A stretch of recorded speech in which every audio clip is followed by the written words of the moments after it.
এই তিনটা আয়াত পরে এবার আপনি দোয়া শুরু করবেন, যা চাবেন তাই পাবেন, যেমন করে চাবেন তেমন করে পাবেন।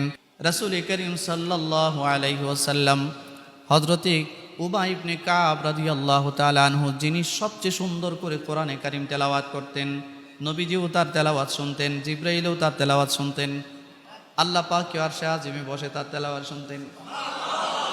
উবাইকে একদিন জিজ্ঞাসা করলেন, হে উবাই ইবনে কাব, বলো তো দেখি কোরআন মাজিদের মধ্যে সবচেয়ে ফজিলতময়, সবচেয়ে বরকতময়, সবচেয়ে দামি, সবচেয়ে বড় আয়াত কোনটি? একটু বলো। উবাই ইবনে কাব বললেন, ইয়া রাসূলুল্লাহ, এটা আল্লাহ এবং তার রাসূলই ভালো জানেন। নবীজি আবারও জিজ্ঞাসা করলেন, হযরত উবাই ইবনে কাব একই জবাব দিলেন। আবারও জিজ্ঞাসা করলেন, এবার উবাই ইবনে কাব বললেন, এটা আল্লাহ এবং তার রাসূল ভালো জানে আমার চেয়ে।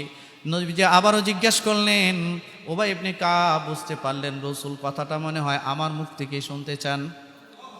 এই জন্য তিনি বললেন, ইয়া রাসূলুল্লাহ, কোরআন মাজিদের সবচেয়ে ফজিলতময়, সবচেয়ে বড় আয়াত, সবচেয়ে আল্লাহর একত্ববাদের আয়াত হচ্ছে আয়াতুল কুরসি। আল্লাহর নবী দোয়া দিয়া দিলেন, দোয়া দিয়া বললেন, আল্লাহ, হে ইবনে মুনজির, আল্লাহ তোমার ইলমে, তোমার জ্ঞানে বরকত দিক। সত্য কথা বলেছে, এর মতো বরকতময় আয়াত নাই। এই আয়াতুল কুরসি এটা আল্লাহর ইসমে আজম। সুবহানাল্লাহ, ইসমে আজম, ইসমে আজম এটা। এই আয়াত পরে দোয়া করবেন, মিস নাই, দোয়া কবুল হবে সাথে সাথে।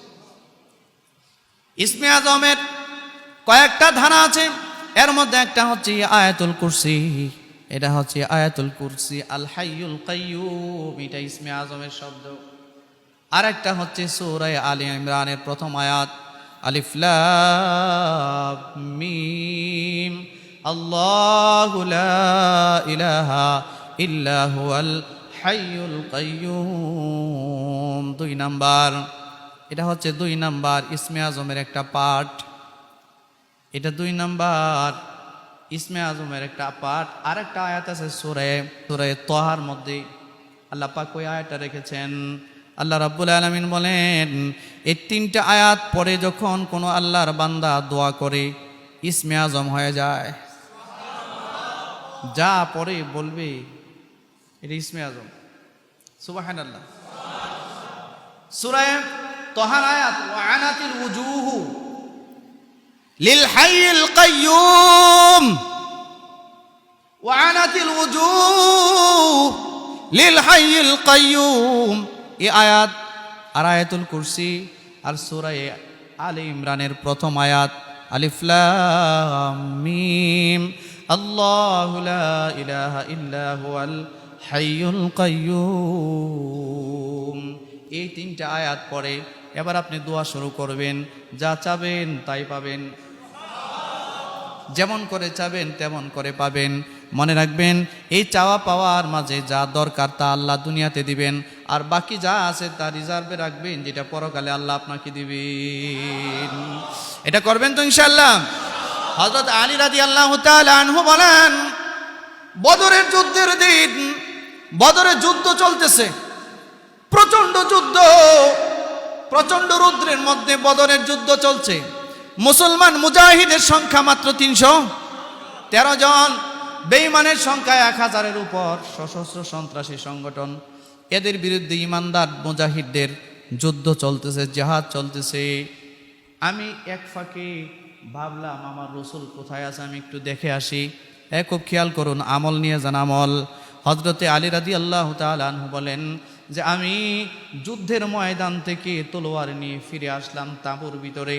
তাঁবুর ভিতরে এসে আমার নবীকে আমি দেখতে চাচ্ছি যে এই মুহূর্তে রাসূল কি করে। তাঁবুর ভিতরে গিয়ে আমি দেখি আমার নবী সিজদার মধ্যে পড়ে বলতেছে, ইয়া হাইয়ু ইয়া কাইয়ুম। বলেন না, বলেন না, ইয়া হাইয়ু ইয়া কাইয়ুম। আর কিচ্ছু বলে না, শুধু এতটুক।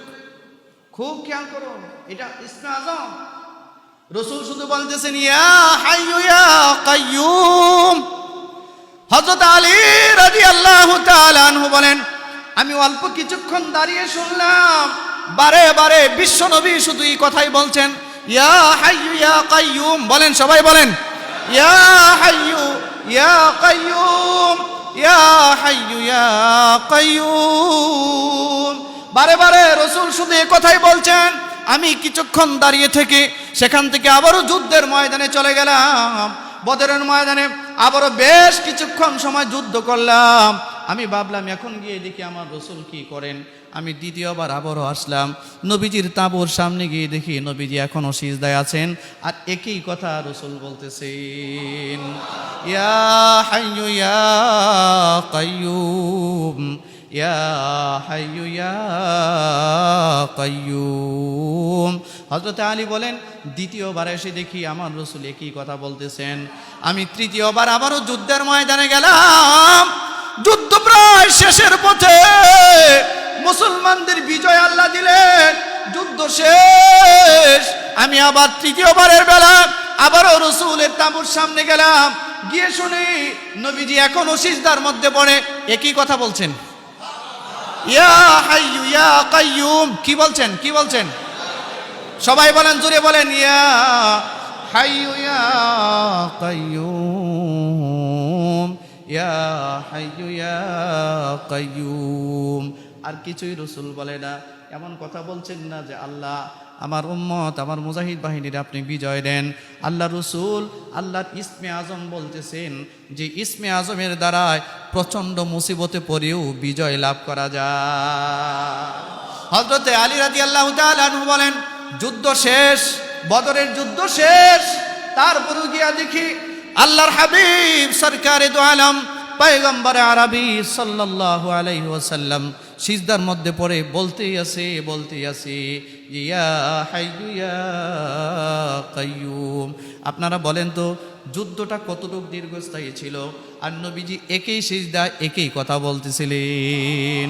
কারণ রাসূল জানে এই মহা সমস্যার ভিতরে, এই মহা মুসিবতের ভিতরে একমাত্র আল্লাহ ছাড়া বিজয় দেওয়ার আর কেউ নাই। আমি তো তার পক্ষে যুদ্ধ করতেছি যিনি ইয়া হাই, যিনি চিরঞ্জীব। আমি তো ইয়া কাইয়ুম, তার দিন কায়েমের জন্য যুদ্ধে লিপ্ত আমার সাহাবীরা, যিনি চিরস্থায়ী, সুবহানাল্লাহ, যিনি চিরবিরাজমান। এই জন্য আল্লাহ পাক বদরের যুদ্ধে বিজয় দিলেন। ইয়া হাইয়ু ইয়া কাইয়ুম। এখান থেকে উম্মতের উলামায়ে কেরাম সমগ্র উম্মতবাসীর জন্য এটা বাছাই করেছেন যে কোনো মুসিবতগ্রস্ত মানুষ মুসিবতে পড়ে আছে, যেই ধরনের মুসিবতেই হোক, সে ইয়া হাইয়ু ইয়া কাইয়ুম এই আয়াতটা বারবার পড়তে থাকবে। যে কোনো দোয়ার আগে আপনি এটা বলবেন, যে কোনো দোয়ার আগে, যে কোনো সময় আপনি এটা পড়তে থাকবেন। যখন মনে চায় তখনই পড়তে থাকবেন। হে বন্ধু, এটা পড়বেন, ওয়ানাতিল উজুহু লিল হাইয়িল কাইয়ুম, এই আয়াতটা পড়বেন। সূরা আলে ইমরানের প্রথম আয়াত পড়বেন, আলিফ লাম মিম, আল্লাহু লা ইলাহা ইল্লা হুয়াল হাইয়ুল কাইয়ুম। এটা পড়বেন, এগুলো পরে দোয়া করবেন, আল্লাহর কাছে কবুল হবে, মুসিবত দূর হবে। মনে থাকবে তো ইনশাআল্লাহ?